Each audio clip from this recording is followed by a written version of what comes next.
Hi. I was a graduate student at the University of Michigan in the Museum of Zoology. And every day I'd go to work and I'd see these words chiseled in stone over the front doors of the museum. And what the words said was, go to nature, take the evidence into your hands, look, and see for yourself. So this made a big impression on me, and as I went on, I tried to follow this missive, which actually was advice that Louis Agassiz, one of the founders of the Natural History Museum at Harvard, used to give to his students. And that's what I've tried to do, is to go out in nature and actually try and look at what's going on in nature. So I don't really have a laboratory, and I don't wear a white coat. But I do have a lot of curiosity about how plants and animals work, how animals behave, ecology, and especially evolution. And with respect to evolution, I think I could describe myself as a child of Darwin. So the story I want to tell you about today is about a ground squirrel species that I work on in the Rocky Mountains in southwestern Alberta. And I've been working on these ground squirrels for about 24 years. And each year I go up and I spend anywhere from 10 weeks to 3 months following the intricacies of the lives of these animals. So in particular, I know when these animals come out of hibernation, and they mate soon after they come out of hibernation, and then all the sort of details you might expect from a soap opera about their lives. The generation time for these animals is about 3 years. So at this point, I've followed them for about 7 generations, and I actually know the pedigree background for everybody who's in the population.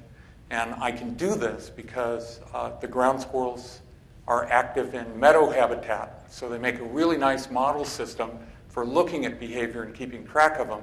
And of course, the other really important thing they do that facilitate my job is that they're hibernators, and they usually are only active for 3 months to 100 days.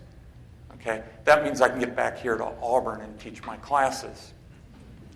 So I want to tell you the story about these animals and how climate is changing for them and how they're responding to the climate.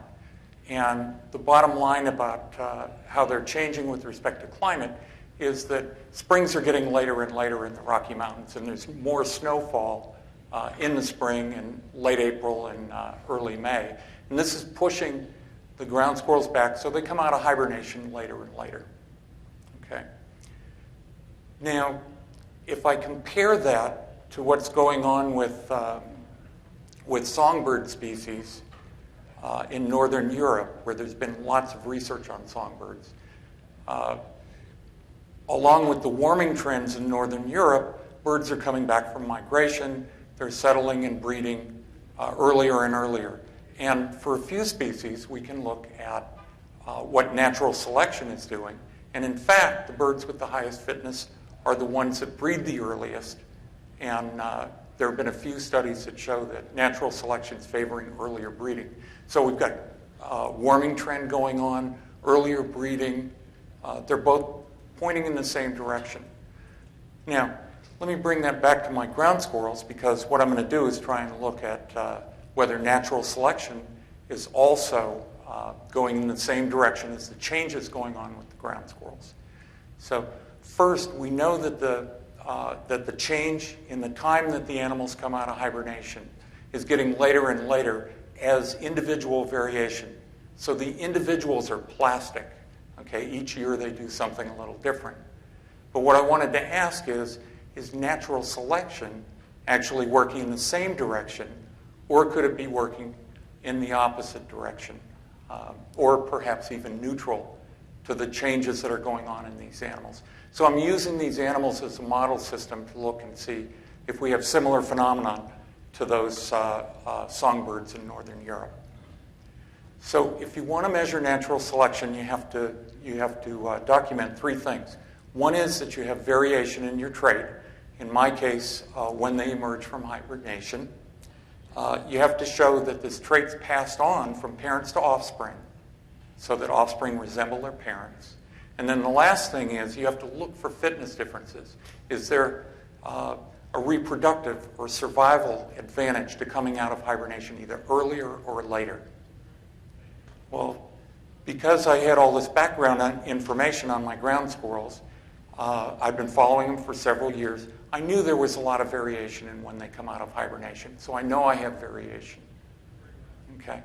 Now, for inheritance, I actually, from the pedigrees that I had, I could calculate how similar the offspring are to their parents and when they come out of hibernation. And in fact, there's significant heritability for emerging from hibernation. There's significant genetic covariance between when they come out of hibernation and when they breed, so that those two traits are very similar to each other genetically. So actually, I've got variation and heritability. The last thing I needed to look at was whether there was a fitness advantage to coming out of hibernation early or late. And what I found was that there is a fitness advantage through reproduction and survival for those individuals who come out of hibernation early. So think about what I just said. I documented natural selection, okay, favoring earlier emergence from hibernation and earlier breeding. But I also know that the climate is pushing the animals to come out of hibernation later and later. So I actually have natural selection and the hibernation, the influence on hibernation of climate pushing in opposite directions. Now, the ground squirrels aren't the only things that have this sort of disconnect between natural selection and the changes that are induced by the environment. I'm also working on common terns, which are a seabird that breeds along the north coast of Europe in the North Sea. And the breeding dates of common terns also are getting later and later. And this is due to a change, not in temperature, but a change in their food resources in the North Sea. So again, we have environmental parameters pushing them back later and later.